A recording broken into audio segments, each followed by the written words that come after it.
si Tariela naman po, sa tuwing ganito ang ginagawa natin, sagot ng sagot po ang Chinese Embassy. So wala na pong katapusan na pag-iringan at pasaringan na po ito, Mr. President.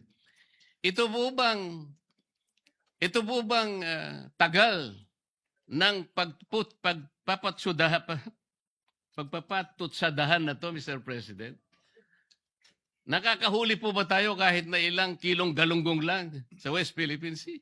Bumababa po ba ang presyo ng bilihin ng dahil sa patutsadahan na ito? Ito po ba'y makakatulong sa atin? Kagaya po ng pinost ko kanina, yung po bang nasusunog na gusali? Para mapatay mo yun, sasabuyan mo ba ng gasolina? O bobombahin mo ng tubig na malamig, Mr. President? Ito lamang po ang pinakapunto rito.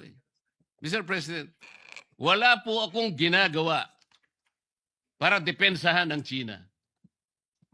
Ang ginagawa ko po para magkaisa tayo, hanapin natin ang talagang paraan, paano natin lalong palakasin ang paninindigan na ito. At magsimula tayo. Sana po, maitala natin sa lalong madaling panahon yung mapa ng West Philippine Sea.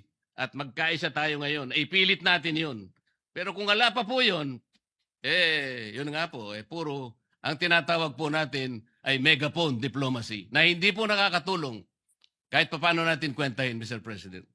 Maraming salamat po, Mr. President, at maraming salamat sa inyong panahon, good Senator.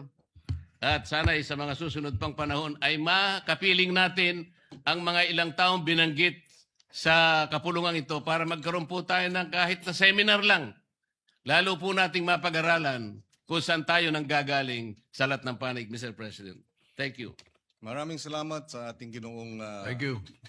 Kabalin from Tarlac and Pampanga. We may disagree with a number of his views, but we will agree to disagree with respect. Maraming salamat, Mr. President. Thank you. I would just like to find out kung sino yung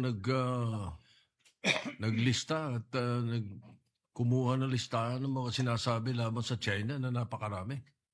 Saan kaya galing yan? Nilista lahat ng sinasabi laban sa China, kung sino man yun. Ba't hindi, no? Baka nire-report po sa Beijing. Siguro, baka Chinese Embassy siguro. All right. Majority Leader. Thank you, Mr. President.